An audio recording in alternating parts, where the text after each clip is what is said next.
Growing up, our house was like a military camp. My father, a college teacher, ran a tight ship. My older sister Sarah was the perfect child, obedient, studious, and always eager to please.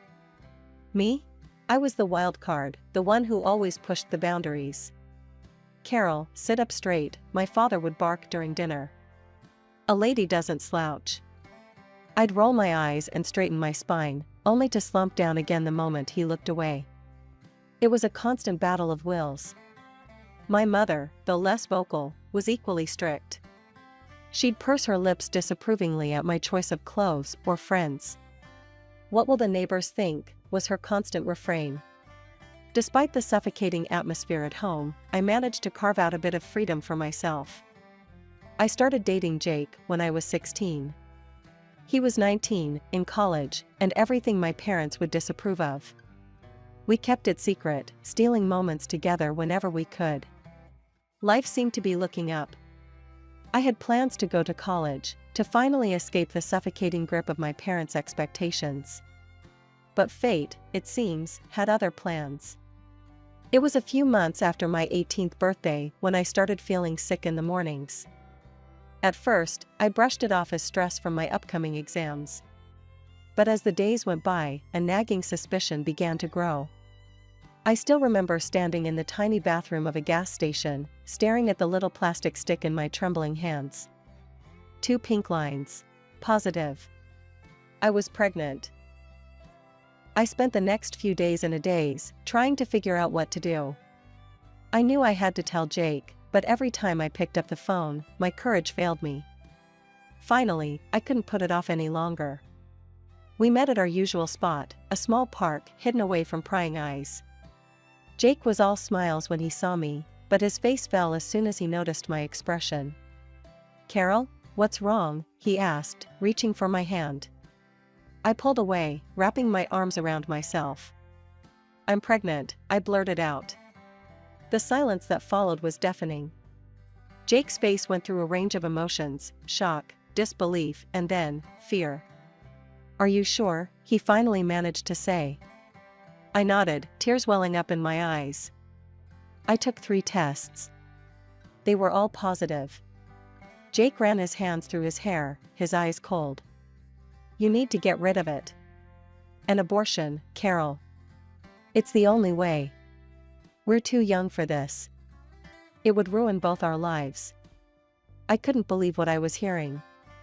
This was Jake, the boy I thought I loved, telling me to abort our child like it was nothing more than an inconvenience.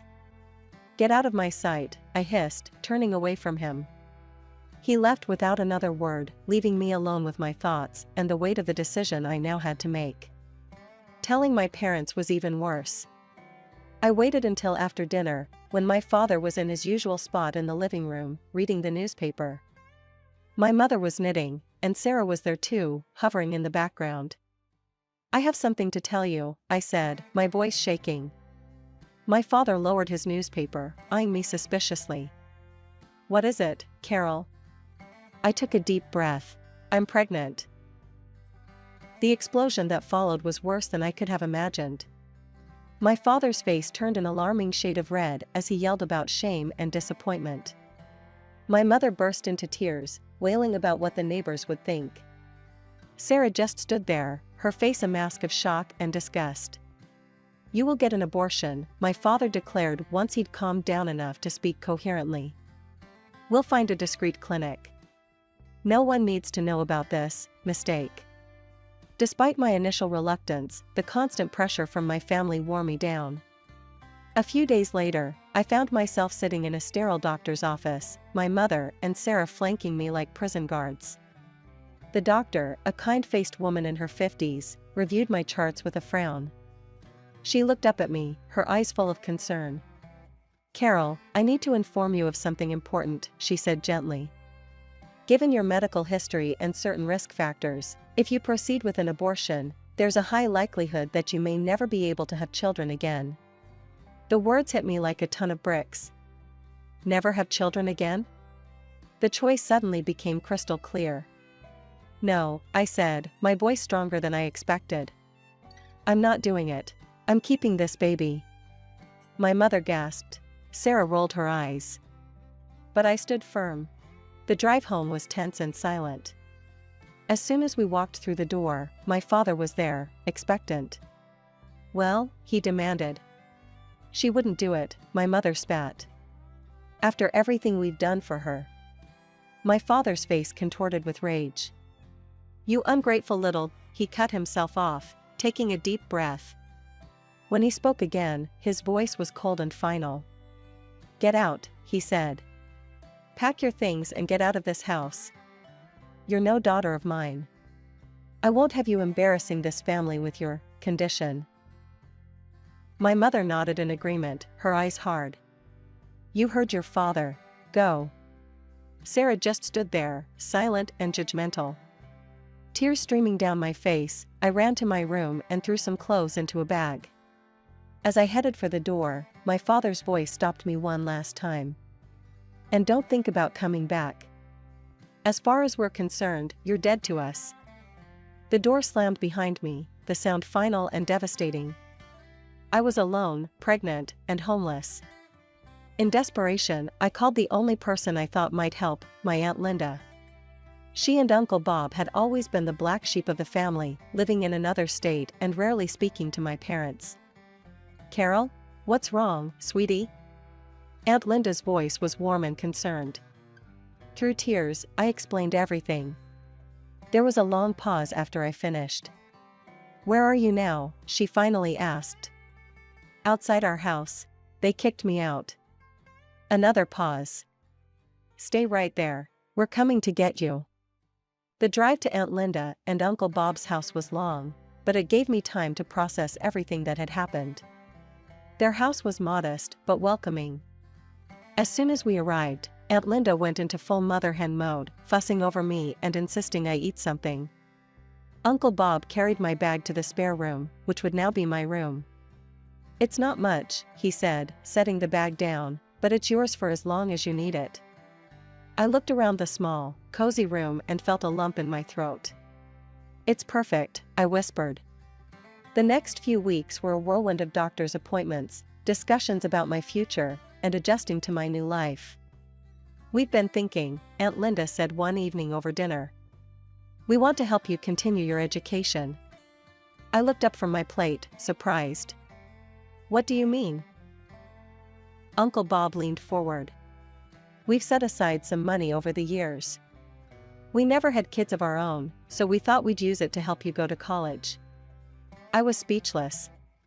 After everything that had happened, the idea of still being able to pursue my dreams seemed impossible. I don't know what to say." "Say yes," Aunt Linda smiled. "We believe in you, Carol. This baby doesn't have to mean the end of your dreams." And so, with their support, I enrolled in a local community college, majoring in business management. It wasn't easy, balancing classes with doctor's appointments and the increasing discomfort of pregnancy, but I was determined to make it work. I also found a job as a waitress at a local restaurant. The owner, a kind woman named Maria, was understanding about my situation and flexible with my hours. It wasn't much, but it allowed me to start saving for the baby and contribute a little to Aunt Linda and Uncle Bob's household. The day my son was born was the most terrifying and beautiful day of my life. After hours of labor, I held him in my arms, marveling at his tiny fingers and toes. Aunt Linda and Uncle Bob were there, beaming with pride like grandparents. "What are you going to name him?" Aunt Linda asked softly. I looked down at my son's face, so peaceful in sleep. "Daniel," I said. "It means God is my judge. Because no matter what anyone else thinks, I know I made the right choice." As I settled into motherhood, juggling a newborn with college classes and work, I often thought about my parents and Sarah. Had they heard about Daniel? Did they ever regret their decision? But I pushed those thoughts aside. I had a new family now, one that accepted me and loved me unconditionally. One day, as I was scrolling through social media during a rare moment of downtime, a post caught my eye. It was from Sarah. My heart skipped a beat as I read it. "Excited to announce that Jake and I are engaged. Can't wait to start our life together." The photo showed Sarah, beaming, her arm around Jake, the same Jake who had abandoned me and our child. They looked happy, carefree. Like nothing had ever happened. I felt a surge of emotions, anger, hurt, betrayal. But as I looked over at Daniel, peacefully playing in his crib, I realized something. I didn't need their approval. I didn't need their love. I had everything I needed right here. The years flew by in a blur of diapers, textbooks, and late-night study sessions. My last semester was particularly challenging. I was taking extra classes to graduate on time, still working at the restaurant, and chasing after an energetic 3-year-old. Graduation day was a whirlwind of emotions. As I stood in line, waiting to receive my diploma, I scanned the crowd. Aunt Linda and Uncle Bob were there, of course, beaming with pride. Daniel sat on Uncle Bob's shoulders, waving excitedly every time he caught my eye. The real surprise came at the graduation party Aunt Linda and Uncle Bob threw for me. As we were celebrating, Maria, my boss from the restaurant, pulled me aside. "Carol, I have a proposition for you," she said, her eyes twinkling. "I'm looking for a new restaurant manager, and I think you'd be perfect for the job." I was stunned. "Me? But I've only ever been a waitress." Maria waved her hand dismissively. "You've been much more than that. I've seen how you handle difficult customers, how you organize the staff, how you balanced work and school and motherhood. That's the kind of dedication and skill I need in a manager." It was a dream come true. A stable job with better pay and regular hours, exactly what I needed for Daniel and me to start our new life. The next few years were a whirlwind of positive changes. I threw myself into my new role at the restaurant, learning everything I could about management and business operations. Daniel started school, growing into a bright, curious boy who loved to read and play baseball. It was at one of Daniel's Little League games that I met Tom. He was there with his son, Michael, who was on the opposing team. We struck up a conversation, and I was immediately drawn to his kind eyes and easy laugh. "Single dad?" I asked, noticing he was alone. He nodded, a sad smile crossing his face. "Widower, actually. Michael's mom passed away when he was a baby." My heart went out to him. "I'm so sorry. It must be tough." "It is," he admitted. "But we manage. How about you? Single mom?" I laughed. "Is it that obvious?" Our relationship developed slowly. We were both cautious, having been hurt before and with our children to consider. But as the months passed, I found myself falling for Tom. He was kind, patient, and Daniel adored him. A year after we met, Tom proposed. It wasn't a grand, theatrical gesture, just a quiet moment in his backyard, with our boys playing nearby. Our wedding was small and intimate, just close friends and family. As I walked down the aisle, Daniel proudly by my side as the ring bearer, I caught Aunt Linda's eye. She was crying, but her smile was radiant. Life with Tom, Daniel, and Michael settled into a comfortable rhythm. And a couple of years after our wedding, we were blessed with another addition to our family. Our daughter, Emily, was born on a warm spring morning. As I held her in my arms, with Tom, Daniel, and Michael gathered around the hospital bed, I felt a sense of completeness I'd never experienced before. I loved all 3 of my children equally, Daniel and Emily, my biological children, and Michael, my stepson. They were all my kids, regardless of blood ties. One evening, as Aunt Linda was over helping with the kids, we were startled by a familiar voice coming from the TV. There, larger than life, were my parents. My father was standing at a podium, waving to a cheering crowd. The ticker at the bottom of the screen read, "John Williams announces candidacy for mayor." I felt my heart stop. It had been years since I'd seen my parents, even if only on a screen. My father looked older, his hair grayer, but his eyes still held that stern, determined look I remembered so well. As we watched him speak about family values and moral integrity, Aunt Linda's face contorted with anger. "Hypocrites," she spat, her voice trembling with rage. I turned to her, shocked by her outburst. "Aunt Linda? She took a deep breath, her eyes never leaving the screen. "There's something you need to know, Carol. Something they've hidden for years." What she told me next shook me to my core. Many years ago, before Sarah and I were born, my parents had their first child, a boy. But he was born with severe physical defects, without legs. Instead of embracing their child, they left him at the hospital, afraid he would embarrass them. I felt a whirlwind of emotions: shock, anger, disbelief, and a profound sadness for the brother I never knew. "Why didn't you tell me before?" I asked. Aunt Linda's eyes filled with tears. "I'm sorry, Carol. I should have. But after what they did to you, I didn't want to add to your pain." That night, after the kids were in bed, I made a decision. I needed to find my brother. With Tom's support, I hired a private investigator. Weeks passed, and finally, we got a lead. My brother was alive, and against all odds, he had thrived. He was a successful writer, married with children of his own.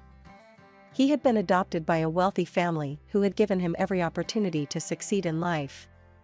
Meeting him for the first time was surreal. Despite his physical differences, I could see echoes of my own features in his face. His name was James, and he greeted me with a warm smile and open arms. "I always knew I had a biological family out there somewhere," he said, his voice gentle. "I just never expected to find a sister." Over the next few months, James and I grew close. I introduced him to my family, and he welcomed us into his. His wife, Sarah, a coincidence that made me laugh, and their 2 children became a part of our extended family. 20 years had passed since that fateful day when my parents kicked me out of their house. Life had moved on, bringing its share of joys and sorrows. My eldest, Daniel, was now 19 and had just started college on a baseball scholarship. I couldn't have been prouder of the young man he'd become. One lazy Sunday afternoon, as I was scrolling through news articles on my tablet, a familiar face caught my eye. It was my father, looking older but still carrying that air of self-importance I remembered so well. The headline read, "Mayor John Williams discusses family values in exclusive interview." Curiosity got the better of me, and I clicked on the video. For a few minutes, I listened to my father espouse the importance of family, integrity, and moral values. And then, the interviewer asked about his children. My father's face softened into what I recognized as his public sympathy look. "I have one daughter, Sarah. She's the light of our lives. Tragically, we lost 2 of our children. The pain never really goes away, but it's made our family stronger." For days, I seethed with a quiet rage. How dare they? How dare they erase me, erase James, and paint themselves as tragic, sympathetic figures? Then, almost as if fate was intervening, James called. "Carol, guess what? I'm doing a book signing in our hometown next week. It would mean the world to me if you could come." "I wouldn't miss it for the world," I told James, a plan already forming in my mind. The following week, I found myself back in the city of my childhood. As I walked the familiar streets, memories flooded back, some good, many painful. I pushed them aside, focusing on what I needed to do. The book signing was being held in the grand ballroom of the city's most prestigious hotel. As I entered, I saw that James hadn't exaggerated, it seemed like half the town was there. Local celebrities, business leaders, and politicians all mingled, waiting for the event to begin. And there, in the front row, sat my parents and Sarah. My father, now the mayor, looked every inch the distinguished politician. My mother, elegantly dressed, smiled and nodded at acquaintances. Sarah was sitting next to them. They hadn't seen me yet. I took a seat near the back, my heart pounding so loudly I was sure everyone could hear it. James rolled onto the stage in a wheelchair, to enthusiastic applause. He looked confident, at ease in the spotlight. As he began to speak about his book and his life, I saw my parents nodding sympathetically. "I was born with a severe physical disability," James was saying. "No legs, and other health issues. My biological parents abandoned me at the hospital, unable or unwilling to care for a child with my needs. I watched my father's face carefully. He showed no sign of recognition, no hint of shame. Just the carefully crafted mask of a politician expressing appropriate concern for a constituent's sad story. James continued. I was fortunate. I was adopted by a wonderful family who gave me every opportunity to succeed. But I always wondered about my birth family. Who were they? Why did they give me up? The room was silent, all eyes fixed on James as he continued his story. I stood to the side, my heart racing, waiting for the moment that would change everything. Then, James smiled, his eyes twinkling with a mix of mischief and determination. But that's not the end of our story, he said. You see, I found my family. My sister, Carol, is here with us today. He turned towards me, extending his hand. Carol, would you join me on stage? A collective gasp rippled through the audience as I stepped into the spotlight. I saw recognition dawn on many faces. After all, I had grown up in this town. But the most striking reactions came from the front row. My parents' faces drained of color, their expressions a mixture of shock, fear, and dawning comprehension. Sarah, my sister, looked like she'd seen a ghost. They knew their carefully constructed facade was about to crumble. My parents stood abruptly, clearly intending to make a hasty exit. But I wasn't about to let them escape the truth again. Mom, Dad, please stay, I called out, my voice echoing through the now silent room. I think it's time we had an honest conversation, don't you? They froze, trapped by the eyes of the entire audience. Slowly, reluctantly, they sank back into their seats. I took a deep breath. Many of you knew me growing up. You knew my family. But there's a lot you didn't know. A lot that's been hidden for far too long. And then, I told them everything. How my parents had abandoned James at the hospital, ashamed of his physical differences. How they'd hidden his existence, building their reputation on a foundation of lies. And then, history repeated itself, I continued, my voice growing stronger. When I got pregnant at 18, they didn't offer support or understanding. They demanded I have an abortion, ignoring the doctors who said it could leave me infertile. And when I refused, they kicked me out. Their own daughter, pregnant and alone, thrown away to protect their precious reputation. Gasps and murmurs rippled through the crowd. I saw looks of disgust directed at my parents, who seemed to shrink in their seats. For years, I've heard them talk about family values and morality, I said, my voice thick with emotion. But their actions tell a different story. They abandoned 2 of their children when we needed them most. They erased us from their lives to maintain their perfect image. The room erupted into chaos. People were shouting, some at my parents, others at each other. Journalists who had come to cover a simple book signing were now frantically taking notes or speaking rapidly into their phones. In the midst of the uproar, I locked eyes with my father. The man who had loomed so large in my childhood now looked small, defeated. My mother was openly weeping, while Sarah sat frozen, her face a mask of shock and confusion. In the days that followed, the story exploded. It was all over the local news, then national. My father's political career evaporated overnight. The man who had preached about integrity and family values was exposed as a hypocrite of the highest order. His position as mayor became untenable. He resigned within a week, citing personal reasons. But everyone knew the truth. The college where he had taught quickly distanced themselves, terminating his position. Amidst all the chaos, one thing became clear, my sister Sarah had made her choice. She stood firmly by our parents, refusing to acknowledge the truth of what they had done. You've ruined everything, she hissed during a brief phone call. Don't contact me again. You're dead to me, just like you're dead to Mom and Dad. But life has a way of throwing curveballs when you least expect them.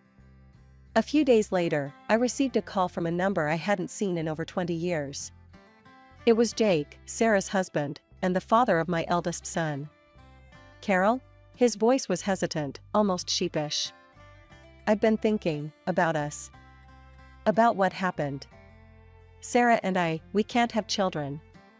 And I thought, maybe we have a son together. We could be a family. I couldn't help but laugh. Jake, you made your choice 20 years ago. You abandoned me when I was pregnant with your child. You married my sister. And now, just because you can't have children with her, you think you can come back to me? No, that's not how this works. But Carol. No, Jake. I have a wonderful husband and a beautiful family. I don't need you, and I certainly don't want you. Goodbye. I hung up, feeling a sense of closure I hadn't realized I needed. However, the surprises weren't over. The next day, I received another unexpected call. This time, it was from Jake's parents. Carol, a tentative voice asked.